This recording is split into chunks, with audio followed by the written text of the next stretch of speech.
Lo repasábamos en nuestros titulares, los precios aumentaron un 0,6% en octubre y dejaron la inflación ahora en el acumulado de 12 meses en 9,74%. De esta forma los precios volvieron a moderarse tras el 9,9% que había dejado septiembre. Según informó el Instituto Nacional de Estadística, el índice de precios del consumo aumentó 0,58% el mes pasado respecto a septiembre. En el acumulado de enero a octubre, el índice de precios del consumo registra un incremento de 9,31%, un punto por encima del 8,36% de igual lapso del año pasado. Para profundizar con esto y para conocer también cuáles fueron los rubros que más incidieron, vamos a recibir ahora en este contacto vía Zoom a nuestro especialista en economía, Federico Comesaña. Hola Fede, ¿cómo te va? Bienvenido.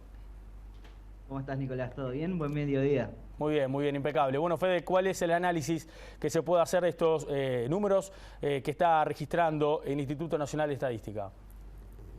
Sí, veamos un poco la evolución de mediano plazo de la inflación. Si vemos la primera placa que preparamos para hoy, nos muestra la evolución de la inflación medido en la comparación de cómo están los precios en cada mes respecto a igual mes del año anterior. Vemos que el pico de inflación que tuvo lugar ni bien estalló la pandemia allá por marzo-abril, de 11,1%, se moderó significativamente a 9,7%, como decía Nicolás. En particular en el último mes la moderación fue mínima, de 9,9 a 9,7, pero en definitiva los últimos 3 meses son de relativa estabilidad en el ritmo de aumento de los precios. Aún así está por encima del rango meta objetivo, que hoy se encuentra entre 3 y 7%, y por lo tanto es un alza de precios por encima de lo que tanto los analistas como las autoridades les gustaría y se sentirían cómodas. De todas maneras, no es un alza que esté descontrolado, ni mucho menos. Veamos qué es lo que está afectando la canasta de consumo y la suba de los últimos tiempos. Si vemos en la segunda placa, hay en particular dos elementos que están repercutiendo con subas significativas. En primer lugar, recreación y cultura. Es un rubro que sube a una tasa de 15% interanual y de hecho viene acelerándose ese ritmo de aumento en los últimos meses.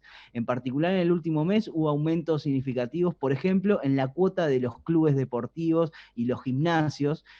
También hubo ajustes en materia de colegios, incluso los diarios. Hay que tener en cuenta que este nuevo escenario post pandemia lo que implica es una readecuación de la forma de trabajar de distintos sectores. Algunos de ellos están trabajando como antes sin ningún problema. Otros aún no han podido operar con normalidad, pero hay otros que tienen cambios significativos primero en la demanda y luego también dadas las restricciones sanitarias en la manera que tienen de atender esa demanda.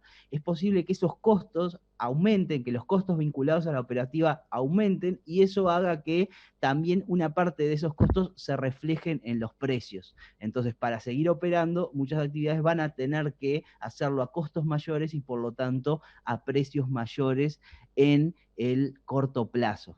El segundo rubro es alimentos y bebidas. Era un rubro que se había disparado, no solo por la suba del dólar en los últimos tiempos, sino también por otro elemento que ha pesado, que es al arranque del año la situación de sequía, que afectó en particular el rubro de los productos de huerta.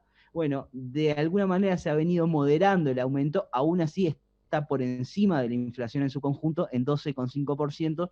Es un rubro muy delicado porque afecta sobre todo a los sectores de menores ingresos que destinan un porcentaje mayor de su ingreso a la compra de este rubro que el resto de los sectores que tienen margen para compras más suntuarias.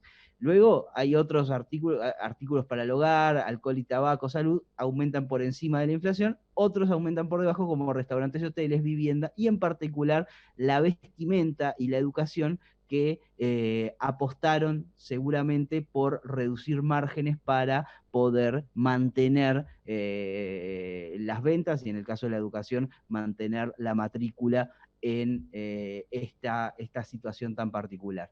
Por último, veamos un poco las expectativas, qué es lo que esperan los analistas. Los analistas esperan una inflación que se modera lentamente en lo que resta del año para cerrar a 9,3% en 2020, pero prevén ya para 2021 una baja más significativa a 7,6% y cerrar en 2022 en 7%, que es el techo del actual rango meta de las expectativas. O sea que los analistas dicen la inflación por encima del 9% es pasajera, termina este año y luego sí va a haber una moderación en el alza de precios que va a tender hacia el rango objetivo previsto por los analistas, por encima todavía de aquel registro bajo dentro del rango meta de 2017 que fue de 6,6%.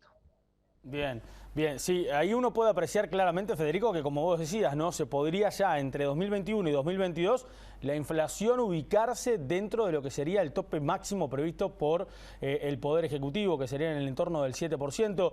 También tiene que ver mucho lo que tú decías, tal vez esta repercusión que está dando los precios post pandemia, por ejemplo, en clubes deportivos y culturales y demás, bueno, puede ser que se terminen de estabilizar y eso también ayuda a que la suba de precios no sea tan significativa, ¿no? Sin lugar a dudas, y agrego a tu razonamiento un elemento más, que tiene que ver con la importancia de todo esto. ¿Por qué hoy la inflación es más importante quizás para el bolsillo de la gente de lo que era hace un tiempo? Claro. Cuando los precios, cuando los salarios subían y se adecuaban a la inflación, e incluso en rondas salariales que estuvieron en el periodo de auge de la economía uruguaya en los últimos 15 años, aumentaban antes de que lo hicieran los precios. Luego, las rondas aseguraban que la inflación fuera compensada luego del aumento de precios, venía el aumento de salario. Hoy en día ya no es tan claro ese panorama con las dificultades del mercado laboral. Entonces, un punto menos de inflación repercute directamente en un punto más de poder de compra para los hogares. Con la dificultad que va a haber para negociar aumentos salariales de cara a los próximos 2 años de recuperación de la economía y recuperación de los puestos de trabajo, entonces mirar la inflación es un elemento central para entender qué va a pasar con el poder de compra de la mayoría de los uruguayos.